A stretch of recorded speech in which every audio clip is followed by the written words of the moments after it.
Olá, estamos dando início a mais um programa Debates Le Monde Diplomatique Brasil, uma iniciativa do jornal Le Monde Diplomatique Brasil, em parceria com a TV PUC, com o canal universitário e com a TVT, a TV dos Trabalhadores.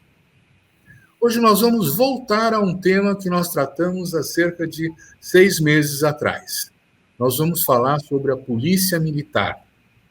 A atuação da Polícia Militar nas favelas, como é que ela se forma dentro da corporação, né, e as consequências que isso está tendo na sociedade. É um aprofundamento, uma reflexão a mais sobre o programa anterior. Quem quiser ver o programa anterior, ele se complementa, né? Mas nós vamos começar apresentando as nossas duas convidadas, que são especialistas no tema. Eu quero apresentar para vocês a Jaqueline Signoretto.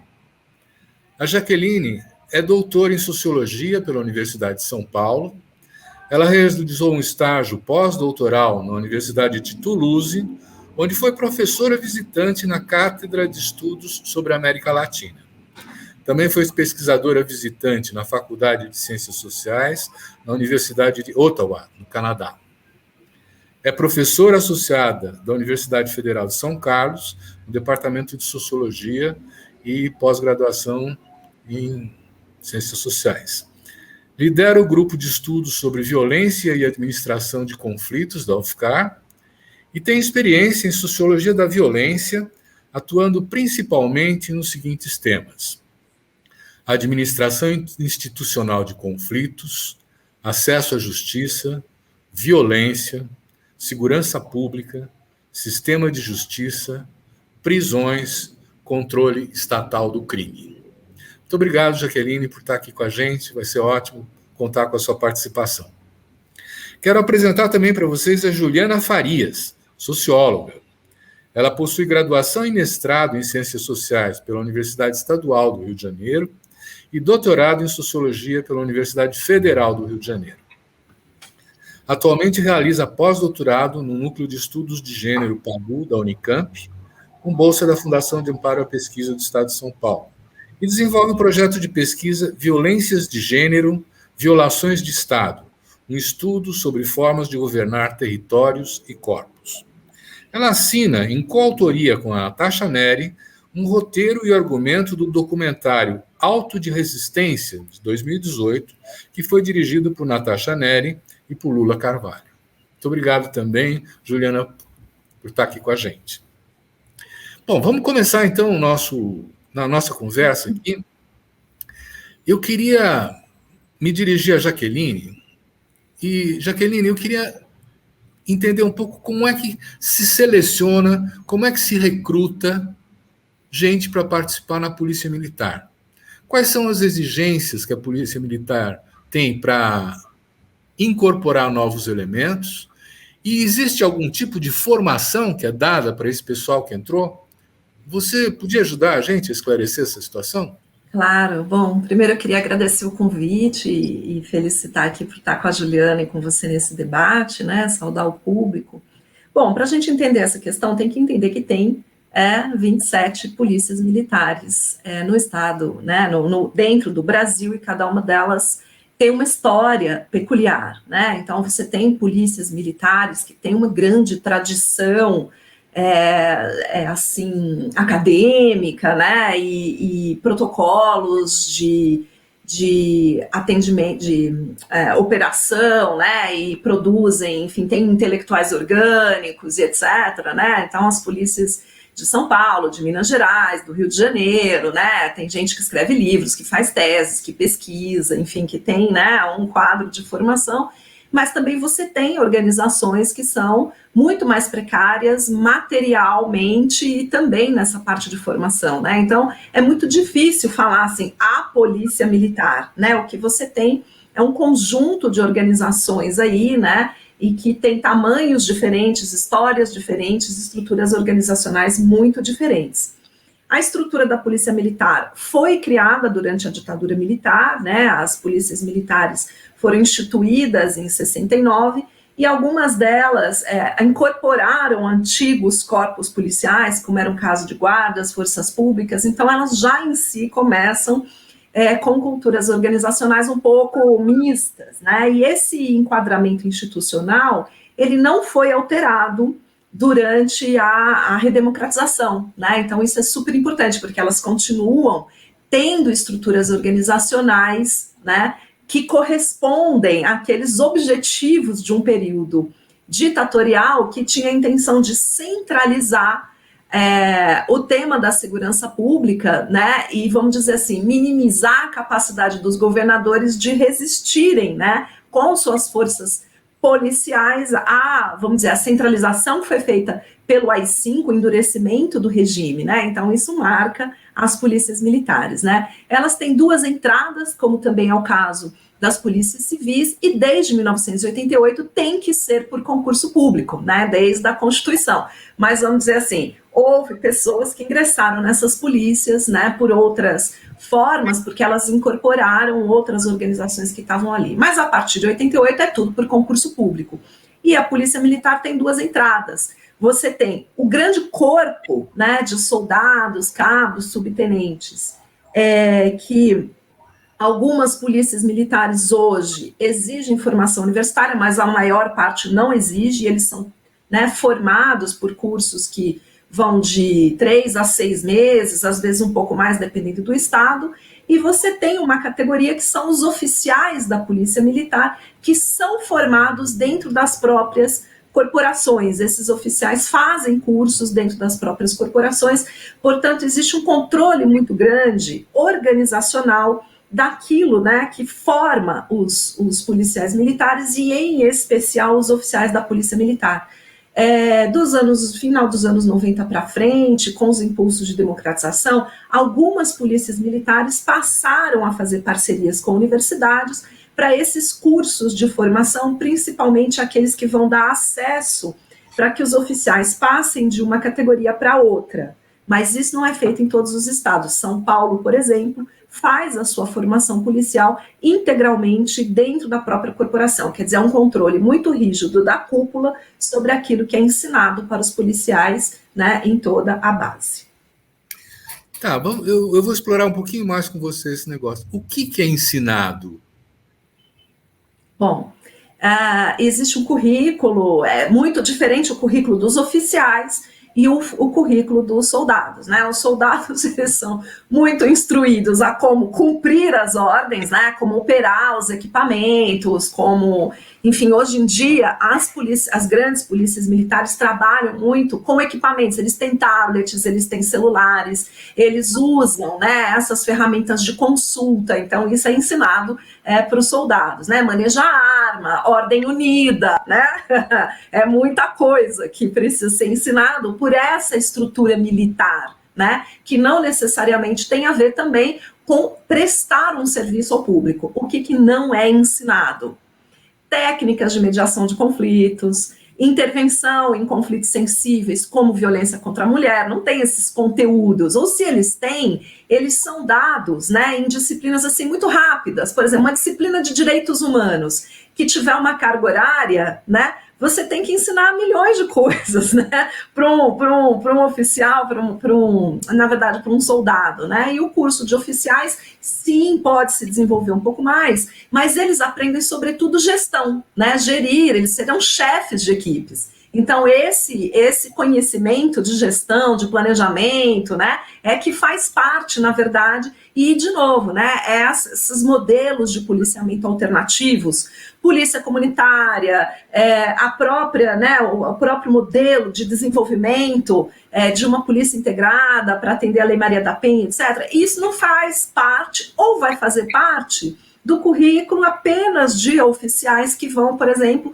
fazer sua monografia sobre esse tema, né? Então, vamos dizer assim, não é o mainstream. O mainstream é operar o policiamento ostensivo, né? É isso que operar para o caso dos soldados e planejar e monitorar para o caso dos oficiais, né? Isso, e vamos dizer, um grande peso sobre o policiamento ostensivo, né, e que ele é basicamente voltado para monitoramento dos indicadores, né, dos próprios registros policiais, então monitoramento dos indicadores, e aí eles planejam a ação. Então os indicadores vão dizer o quê? Eles vão refletir, na verdade, a própria atividade policial, né? Porque quanto mais você prende pessoas por tráfico de drogas, mais o tráfico de drogas aparece no registro da polícia, mais a polícia, então, olha para aquilo e fala assim, então o tráfico de drogas, né, é o que eu tenho que me ocupar, porque veja aqui os nossos indicadores, né, então vamos dizer, eles basicamente ficam procurando aquilo que o saber deles,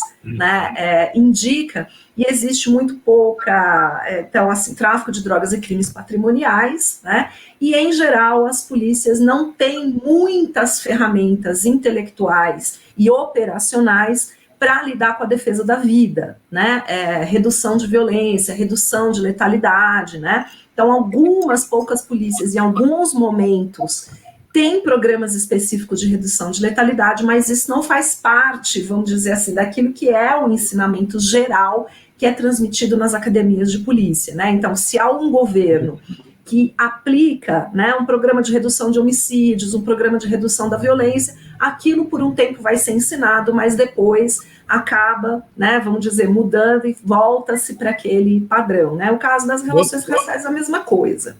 Vamos botar a Juliana. Olha, o que a Jaqueline está falando é bem interessante, porque é uma proposta de formação, né? É uma estrutura de formação.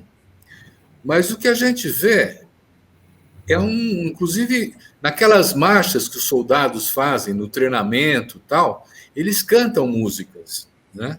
E algumas dessas músicas são nós vamos para a favela para matar, né? Quer dizer, eu queria tocar a parte sensível, vamos dizer assim, dessa formação, né?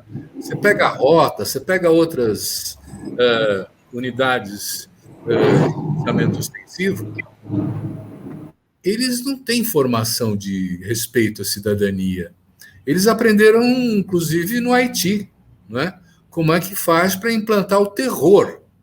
Eu estou falando besteira, Juliana, ou a formação do policial militar tem também isso? Então, Silvio, primeiro queria agradecer, né, pela oportunidade de estar aqui com você nesse programa Debate do Le Monde Diplomatique na TVT, que é um programa indispensável hoje em dia. Acho que a gente precisa valorizar também esses espaços na mídia, né? E estar aqui também com a professora Jaqueline, que é uma grande referência nessa área. Me sinto muito honrada, né, por essa oportunidade. E eu concordo, assim, com absolutamente tudo que já foi dito, essa questão da formação, de fato, que não enfatiza, né, a garantia dos direitos e a garantia, em especial, a garantia do direito à vida, né? E quando você traz essa questão das músicas, né, que cantam, né, tem uma que ficou muito conhecida, inclusive na época que lançaram a primeira versão do filme Tropa de Elite, né, que era essa música de treino que diz que vão entrar na favela e deixar corpos no chão, né? Que essa seria a missão dessa tropa de elite da Polícia Militar do Rio de Janeiro, né? O BOP. E o que eu entendo, né, que vale a pena trazer para esse debate é que, de fato, tem um compartilhamento da compreensão, né, de que existe um inimigo que precisa ser combatido. Isso foi construído, né, ao longo da história de formação do Brasil enquanto um Estado nacional, né? Isso, claro, as polícias militares nessa configuração que existem hoje, né, tem toda uma comunicação com o período ditatorial militar no nosso país, mas essa construção de um inimigo que precisa ser combatido é algo que data do período colonial, né?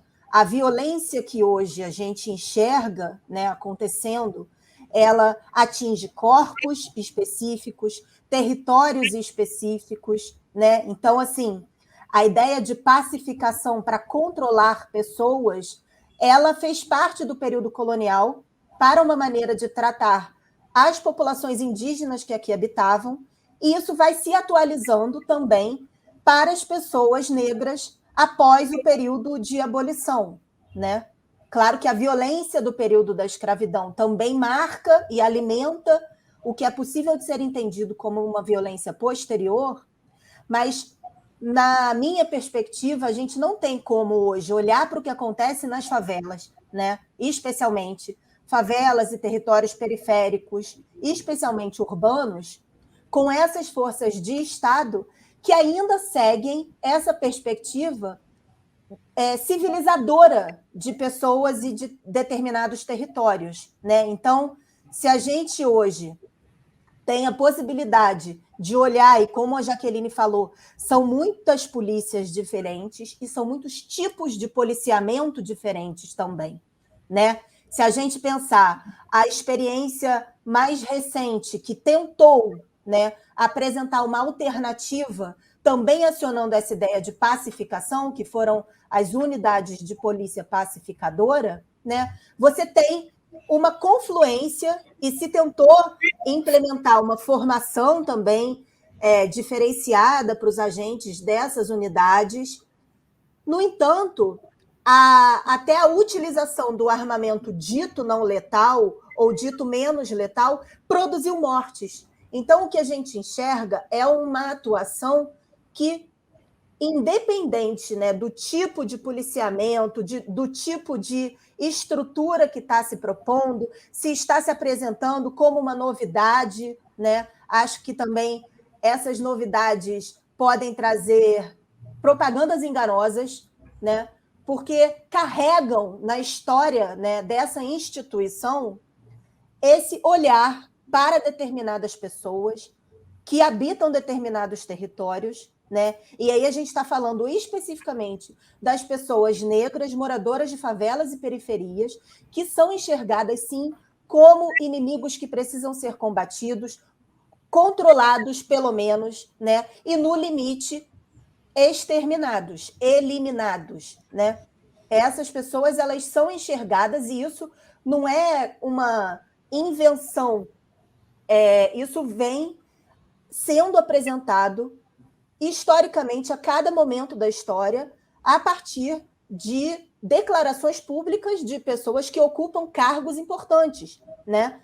Como um governador do Rio de Janeiro, Sérgio Cabral, já explicitou que as mulheres moradoras de favelas são fábricas de produzir marginais, né? Para citar um exemplo apenas, né? Então, não é possível pensar essa presença armada de agentes de Estado nesses territórios, independente da formação que recebam, sem considerar todo esse histórico de criminalização dessas populações e desses territórios. Uhum. Muito bom. Jaqueline, ajuda a gente a compreender o seguinte: quem controla a Polícia Militar? Porque ela tem um grau. Você falou, tem 27 polícias. A gente sabe que formalmente são os governadores, né? E a gente sabe que os governadores têm a maior dificuldade de controlar. Quer dizer, amparado em que poder essas polícias militares lutam pela sua autonomia?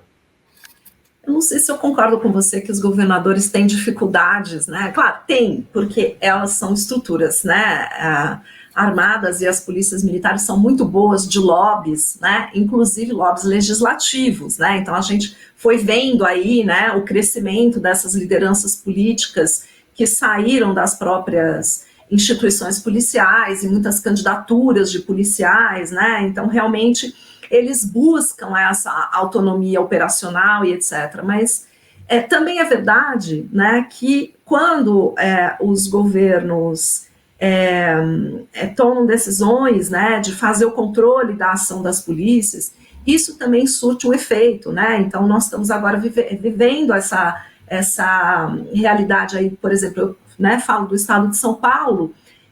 O governador Dória assumiu, né, o governo com esse discurso, né, de a partir do 1º de janeiro a polícia vai atirar para matar, né? Bom, a polícia passou efetivamente, né, a aumentar a letalidade, assim, disparou a letalidade policial no ano de 2019, no ano de 2020 ela atingiu os patamares, assim, mais elevados daquilo que a gente viu no período de toda a história da polícia, né? E a partir do segundo semestre de 2020, passou-se a exercer, né? O governo do estado de São Paulo passou a ter uma ação, né? De redução da letalidade policial, e ela efetivamente reduziu, né? A segundo semestre de 2020 foi totalmente diferente do primeiro semestre de 2020, e agora em 2021 eles implementaram as câmeras nos uniformes, né?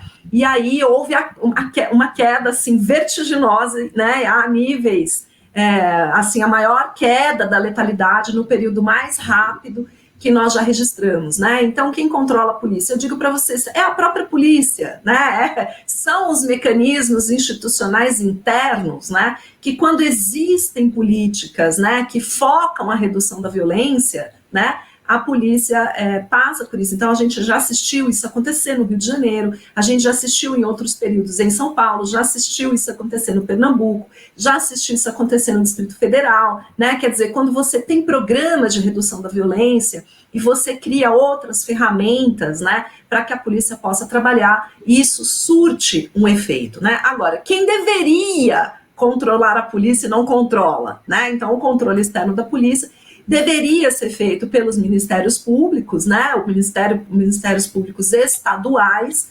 através dos mecanismos de controle externo, mas isso não funciona, né, não vem funcionando, né? Então, basicamente, quem controla, né, quando quer, né, exercer um controle, são os próprios mecanismos institucionais do monitoramento da ação policial dentro dela mesma, né? E o que é um problema, né? Quer dizer, a polícia não pode ser uma força autônoma porque ela é uma força armada, né? Então, isso é uma coisa muito importante. Para a gente viver numa democracia e considerar que qualquer organismo dentro de uma democracia seja democrático, ele precisa ter pesos e contrapesos, né? Ele precisa ter, né, formas de controle de participação social, né? Então, a polícia não tem, o Ministério Público teria que fazer este papel, tanto do ponto de vista mais macro, quer dizer, cobrando a implementação, né, através de ações civis públicas, a implementação, como foi feito no Rio de Janeiro agora, pela primeira vez durante a pandemia, né, proibindo ações e tal, ou pelo menos pedindo e tal, mas veja, o STF fez isso, o governo do estado do Rio de Janeiro descumpriu muito recentemente e o Ministério Público não se colocou, né, para fazer essa cobrança. Mas o Ministério Público também teria a atribuição de fazer isso no caso a caso, né? Quer dizer, de quando ele pega os autos da prisão em flagrante, ele fazer essa gestão. Então foram criadas as audiências de custódia, né, como um reconhecimento de que esse mecanismo não estava funcionando muito bem, mas mesmo as audiências de custódia acabaram sendo focadas no problema do encarceramento em massa. Então, quer dizer, fazer o controle da prisão desnecessária, né, da prisão abusiva, e muito menos peso foi dado ao controle da atividade policial, né, prisões desnecessárias, autos de prisão em flagrante sem provas ou feitos apenas com a palavra dos próprios policiais. Então, quer dizer, a audiência de custódia, através da supervisão do Ministério Público, né, deveria estar operando isso de uma maneira muito mais efetiva e não vem acontecendo, né? Juliana, você podia complementar um pouco aí? Eu queria lembrar, nós estamos com eco. Eu queria lembrar que existe uma relação com o Exército também, né? Existe uma corregedoria do Exército para a Polícia Militar, né? Que aparentemente não funciona, né? Então, vamos falar um pouco mais dessa autonomia para depois entrar, vamos dizer assim, de fato, né, na vivência da polícia na favela, que eu acho importante entrar também para isso. Você gostaria de complementar um pouco o que a Jaqueline está colocando? Sim, gostaria, e tem a ver com esse outro comentário também que você fez, Silvio, porque assim, para além dessa questão que a Jaqueline já trouxe com muita propriedade, né, em relação aos ministérios públicos, acho que tem um episódio, né, recente que aconteceu no Rio de Janeiro, que vale a pena a gente lembrar aqui para essa discussão, né? Foi construído um grupo dentro do MP do Rio de Janeiro, que era justamente um grupo de atuação especializada em segurança pública, né, chamado GAESP, para acompanhar determinados casos considerados mais complicados, casos, né, onde a atuação policial, né, onde houve mortes decorrentes dessa intervenção policial. Então, era um grupo que estava em contato direto com os familiares das vítimas, e esse grupo foi desfeito justamente nesse período de pandemia também, né? No lugar desse grupo, foi apresentado um plantão do Ministério Público, né? Que está sendo super difícil o diálogo, está sendo, assim, não está, de fato, respondendo a uma demanda que é uma demanda muito específica e muito necessária, né? Então, assim, uma parte do controle, eu acho que é importante a gente trazer essa informação, pensando especificamente no Rio de Janeiro, que também funciona muitas vezes como um laboratório para essa atuação, né? O uso de helicópteros, por exemplo, né? O incentivo também do governador, né? O penúltimo governador em exercício, né, o Wilson Witzel, que falou que tinha que mirar na cabecinha e atirar, e passeou dentro de um helicóptero durante uma operação policial no estado, né, fez um vídeo e divulgou em suas redes sociais. Esse tipo de situação também merece ser discutida, porque a gente está falando de uma investigação que começa necessariamente dentro da própria Polícia Civil, né? Independente de se foi uma operação da Polícia Militar ou da Polícia Civil, o primeiro registro, a primeira informação oficial sobre o ocorrido vai ser registrada numa delegacia da Polícia Civil, né? Quando essa operação ela é protagonizada por agentes da Civil, mesmo que venham outras forças, né? Às vezes, como você falou, tem a questão do Exército, tem a questão do encaminhamento também de determinados casos para a Justiça Militar, o que é um outro problema para a investigação, porque aquilo se transforma praticamente numa questão administrativa, interna, né? Casos que também envolvem violação do direito à vida, que deveriam estar sendo julgados, né, nos tribunais de júri, né, e que vão para a Justiça Militar. Então, eu acho que trazer essa questão também da Polícia Civil investigando os próprios policiais civis, né, não apenas os policiais militares, é um outro problema que a gente tem e que não está conectado apenas com a gente que atua na ponta, né? Eu acho que esse é um outro dado importante para a gente trazer, né? Que às vezes as críticas recaem sobre esse agente que efetua o disparo, né? Mas se a gente pensar, tem toda uma engrenagem, né, em funcionamento que permite também que esse tipo de atuação letal continue acontecendo, que vai ter a ver, por exemplo, com a maneira como esse cadáver, esse corpo que foi atingido, vai ser examinado no IML por um perito legista que também é um agente da Polícia Civil.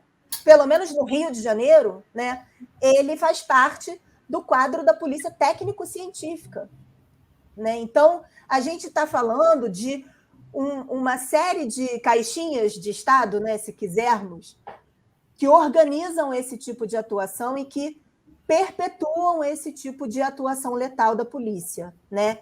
E é essa documentação que vai ser utilizada nos inquéritos policiais e, posteriormente, quando esse inquérito se transforma em processo judicial, é esse laudo cadavérico produzido por um perito legista, também agente da polícia, que vai fazer parte da documentação que vai compor um processo judicial, né? Então, assim, são muitos detalhes, eu acho, que atrapalham essas investigações também, e isso precisa ser lembrado, né? Então, olha, você sabe que no debate anterior que a gente fez sobre a PM, né, foi levantado um dado de que nós estamos com uma média de uns 60 mil assassinatos por armas de fogo por ano. Evidentemente, com uma concentração muito grande nos jovens negros de favelas, né? Principalmente do sexo masculino, né? Mas foi atribuído à polícia militar 33% dessas mortes no ano de 2020, eu acho, né? 60 mil, são 18 mil mortes, mais disso, 18 mil assassinatos, né, cometidos por policiais militares, né? Jaqueline, como é que some com 18 mil assassinatos? Essa justiça militar, o que ela faz? Pois é, eu fiz um estudo, né, em 2016, eu e o meu grupo de pesquisas do GEVAC fizemos um estudo com a Secretaria de Direitos Humanos da Prefeitura de São Paulo, e nós identificamos que, naquela época, né, 25% das mortes violentas na cidade de São Paulo eram diretamente causadas pela letalidade policial em serviço, né? Fora que há um outro tanto de mortes que são homicídios comuns, né, praticados por policiais militares fora de serviço, né? E isso vem crescendo ao longo do tempo, né? Conforme o Estado de São Paulo foi realizando, né, foi passando por uma redução no número de homicídios, que isso foi acontecendo, né, ao longo dos anos 2000, a participação das mortes provocadas por policiais militares foi aumentando cada vez mais. Então, nós fizemos esse estudo, a Samira Bueno, na tese de doutorado dela, também percebeu, né, que havia vários municípios da Grande São Paulo em que isso excedia 30%, né, quer dizer, 1/3 de toda a violência, né, dos municípios da Grande São Paulo era provocado por policiais em serviço, né, e isso tem uma tendência de crescimento. O próprio Comitê Paulista, né, para os direitos dos adolescentes, que é um órgão da Alesp, tem olhado para esses números com muita preocupação, né, e percebendo o que é isso, quer dizer, o padrão de violência da Polícia Militar hoje, no estado de São Paulo, excede em muito o padrão violento da própria sociedade, né? Quer dizer, você tem, né, embora no Brasil em geral você tenha tido esse crescimento dos homicídios, no estado de São Paulo você observa uma redução, enquanto que a letalidade policial, né, aumentou. Então nós chegamos aí a esse patamar do ano 2020, né, aonde a polícia chegou no seu patamar mais violento de toda a história da polícia militar do estado de São Paulo, né? Então daí agora em 2021 foi feito esse investimento num programa de redução e foi feita muito barulho pela sociedade civil, protestos, atos, né, assinaturas, muita coisa, muita pressão sobre o governador Dória para que ele, né, modificasse, né, inclusive a questão racial sendo colocada em pauta de uma maneira muito forte, né? Porque a gente sabe que a letalidade policial atinge. Então eu fiz esse estudo, né, a gente lançou um livro esse ano, né, Policiamento Ostensivo em Relações Raciais, que foi feito em 4 estados, mas especificamente no estado de São Paulo. Tem áreas da cidade de São Paulo que a chance de um jovem negro morrer, né, por letalidade policial é 7 vezes maior o risco que um negro corre, né, de ser vítima de uma ação policial com morte, é 7 vezes maior do que das pessoas brancas, né? No estado de São Paulo como um todo é 3 vezes mais, em regiões da cidade de São Paulo esse índice aumenta muito. Então, quer dizer, quando os policiais estão diante de pessoas negras, a gente poderia traduzir esse número assim, eles atiram 7 vezes mais fácil, né? Quer dizer, a decisão de atirar quando eles estão diante de uma pessoa negra, né, ela pode chegar a ser 7 vezes mais frequente. Vamos entrar nisso, né? Juliana, você fez parte do argumento, do roteiro, do auto de resistência, não é? Quer dizer, você, para isso, teve que se aprofundar, se envolver com um cotidiano policial nas favelas, não é? Eu tenho informações assim de jornal, tal, de que os policiais na madrugada metem o pé na porta de uma casa, entram, expulsam as pessoas, botam um volume de rádio enorme para ninguém ouvir, né? e ou dão uma surra num jovem, ou mesmo matam o jovem e vão embora. Quer dizer, esse terror, como é que é? Ele continua existindo? Ele aumentou com o fato de termos governadores e mesmo o presidente incentivando tudo isso? Infelizmente, sim, Silvio. Mas eu vou começar assim pelo começo da sua pergunta relacionada ao filme especificamente, né? Eu vinha acompanhando, minhas pesquisas são realizadas desde 2004 a partir de uma conexão que eu estabeleci com coletivos de familiares de vítimas de pessoas que foram assassinadas por agentes de Estado armados nas favelas do Rio de Janeiro, né? Mais especificamente a Rede de Comunidades e Movimentos contra a Violência, que é um movimento que se criou em 2004, né? Então, são muitas mães de muitas favelas diferentes que participam desse coletivo, né? E eu, enfim, a minha produção acadêmica, né, e política, junto com esse coletivo, também parte dessa relação que foi construída, né? Então, desde de TCC até minha tese de doutorado, que ano passado foi publicada também em livro, se chama Governo de Mortes, né? As pesquisas são feitas a partir dessa agenda. Então, os relatos, né, o meu olhar para a violência de Estado e para essa violência também das polícias nas favelas é um olhar que foi construído a partir dessa interlocução com familiares de vítimas, em especial as mães, né, que são as grandes protagonistas dessa luta. Então, eu defendi a tese em 2014 e a Natasha Neri, né, que é uma das diretoras do documentário, entrou em contato comigo, me convidando para escrever o roteiro junto com ela, porque ela já tinha uma série de pesquisas, né, realizadas no âmbito do NECVU, né, com também livro publicado, né, um livro dela com o professor Michel Missi, Carolina Grilo e César Teixeira, né, que chama Quando a Polícia Mata.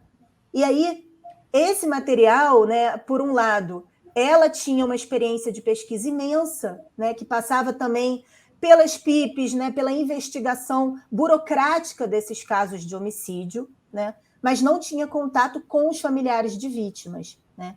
E aí, o que a gente fez foi uma fusão entre a minha trajetória de pesquisa e interlocução política com a trajetória de pesquisa dela para construir esse roteiro do filme, né? E, é claro, a gente teve que atualizar informações, né? O registro nesse meio de caminho, um registro que surge na época da ditadura militar, né? Lembrando aqui o início da fala da professora Jaqueline, né? O auto de resistência também foi lavrado pela primeira vez durante a ditadura militar, né? Existia um grupo que era chamado o Grupo dos 11 Homens de Ouro, né? Que era uma espécie de BOPE da época, que, quando cometeu, né, um homicídio durante uma atuação, retornou para fazer o registro do que tinha acontecido, e a primeira versão contada daquele fato é que a polícia atirou para se defender daquele criminoso que foi atingido, né? Então, a partir desse registro, que data da época da ditadura militar, enfim, se abriu uma portaria, né? Teve todo um manejo também burocrático, né, dessas legislações que controlam também a atuação policial, para que a possibilidade de registrar um homicídio decorrente de intervenção policial como auto de resistência fosse possível, né? Depois teve uma recomendação, né, no ano de 2013, do CDDPH, extinto CDDPH, né, quem estava à frente era a ministra Maria do Rosário, uma recomendação para que as secretarias de segurança de cada estado, né, impedissem que esse registro continuasse a ser feito. Então, alguns estados passaram a utilizar, desde então, né, a morte decorrente de intervenção policial, mas em várias delegacias, ainda até hoje, a prática é auto de resistência na capa do inquérito, né, que se abre. Então, o documentário traz não só essa parte que, para nós, que não somos operadores do direito, né, aquilo aparece como um bastidor, é muito pouco acessível, né? Toda essa parte do judiciário, como que esses casos, depois de registrados, se encaminham e chegam até um tribunal de justiça, né? Então, a gente conseguiu filmar dentro das varas as audiências e acompanhando também a atuação dos familiares, né, em determinadas situações. E foi possível atualizar informações de pesquisas antigas que a gente já tinha feito. O que eu acho importante, né, é perceber como que algumas práticas elas se atualizam, né? E aí é isso, não dá para entender uma diminuição dessa violência. Ao contrário, o que a gente percebe é uma atualização dessas tecnologias de controle. Eu acho que quando a Jaqueline fala dos equipamentos, né, é muito importante a gente também olhar para esse lado, porque se a maneira de utilizar um fuzil ou um outro armamento que chega, né, é tão determinante para essa atuação, tem outras coisas que não são ensinadas, que não vão aparecer escritas em protocolos de orientações, né, para esses agentes, mas como você falou, Silvio, a porta arrombada não deixa de fazer parte de um cenário de chacina, né? O uso desse coturno, né, para arrombar a porta, ou o cano do fuzil, né, que entra por fora da casa da moradora e mexe a panela de feijão que estava no fogão, como se fosse uma colher de pau. E essa denúncia é uma denúncia que fica espremida entre esses dados de homicídio macro, né? Mas essa parte, né, de uma denúncia que me foi feita durante pesquisa, isso também é parte dessa rotina que permite que as chacinas ocorram, né? A invasão das casas, o assédio às moradoras durante as revistas, né? Os estupros de moradoras que são perpetrados por agentes das polícias, né? Tanto civil quanto militar, e também por soldados do Exército, né? Essa parte também da institucionalização da vingança, que precisa ser discutida, né? Teve uma questão de facção, porque aí é um cenário diferente, de fato, muito diferente do cenário de São Paulo, né? Quando a gente pensa Rio de Janeiro e outros estados que têm facções em disputa, né? Qual é a relação também que se estabelece a partir de forças e determinados batalhões policiais com essas facções? Tudo isso vai interferir, né? Então, não dá para imaginar esse cenário sem discutir os equipamentos, sem entender que o Caveirão, por exemplo, é trabalhado como uma unidade móvel de tortura. Então, assim, onde isso é ensinado, né? E isso continua sendo feito, né? Quem ensina quanto deve valer um aluguel de Caveirão para uma facção X ou Y, né? Quem ensinou que é possível colocar moradores dentro de uma viatura, vendados, rodar com esses moradores, mesmo que nenhuma agressão física, mesmo que esse morador não tome um soco, o que é muito difícil, né? Não tome pelo menos um tapa na cara, o que também é muito difícil, não seja xingado, o que também é muito difícil, colocar ele dentro de uma viatura policial, vendado, e ficar horas rodando pela favela, e depois soltar em algum lugar, esse tipo de terror, isso é tortura, né? A gente precisa nomear também. Ele não vai ter nenhuma marca, então, se ele quiser fazer uma denúncia, vão fazer um exame de corpo de delito, ele não vai ter nenhuma marca e ele viveu uma experiência de terror terrível, né? Isso é ensinado no protocolo escrito? Imagino que não.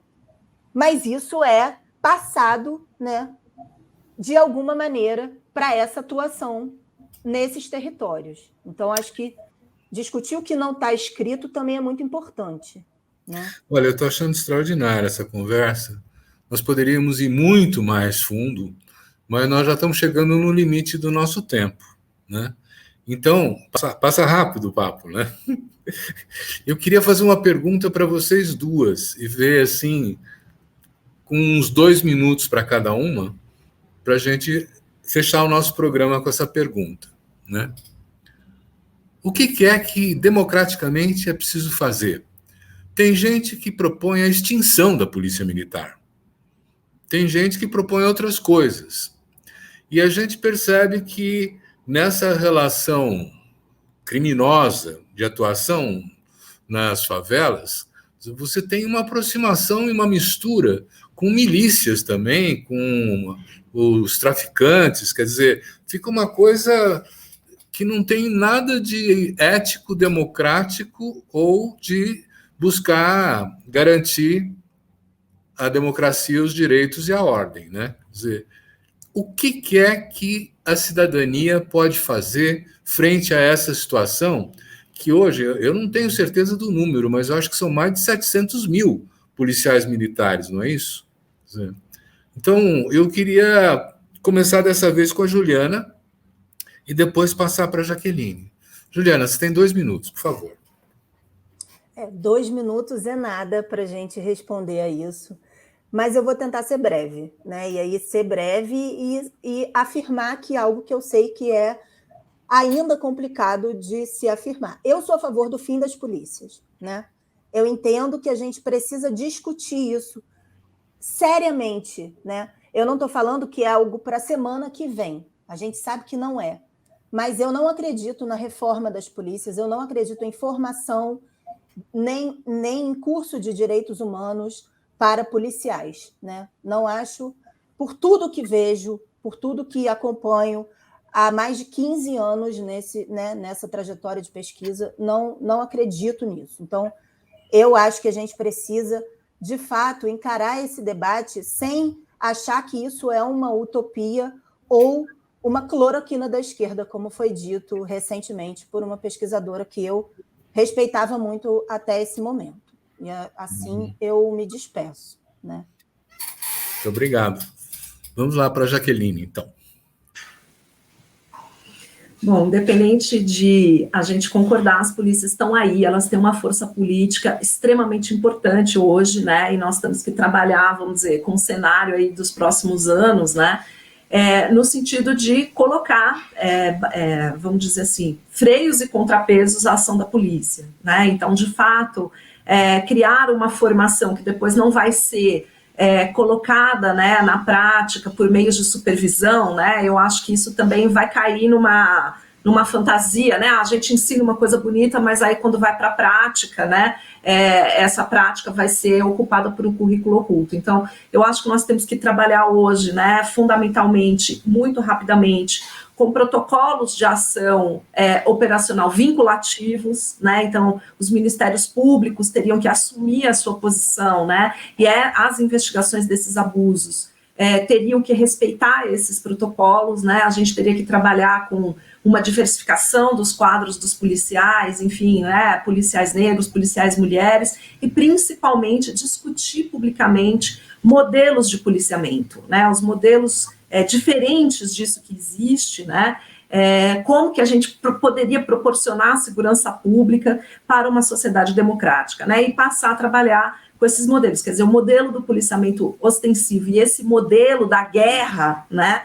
Ele já mostrou, né, o seu potencial nefasto, né? Ele já mostrou que ele é uma forma de necropolítica, né? E sem dúvida isto tem que acabar o mais rápido possível, né? Então eu acredito que nós vamos continuar convivendo com organizações policiais, porque, né, nós estamos muito longe desse objetivo, né? E essas organizações policiais, elas têm que ser pautadas por princípios, né, de legalidade e profissionalismo, né? Então, eu acho que hoje a nossa pauta de cobranças, né, ela tem que ser feita com um monitoramento, transparência, né, e um monitoramento cidadão, né, daquilo que faz a polícia, né? Então, acredito que os governadores têm um papel muito importante também a desempenhar aí, né? E quando os governadores decidem desempenhar esse papel, isso, né, curiosamente, tem efeitos muito até surpreendentes para o momento, né? Olha, gente, eu queria agradecer muito a Jaqueline Signoretto e a Juliana Farias pela excelente conversa que nós tivemos e agradecer também a você que está nos assistindo e dizer que semana que vem tem mais. Muito obrigado.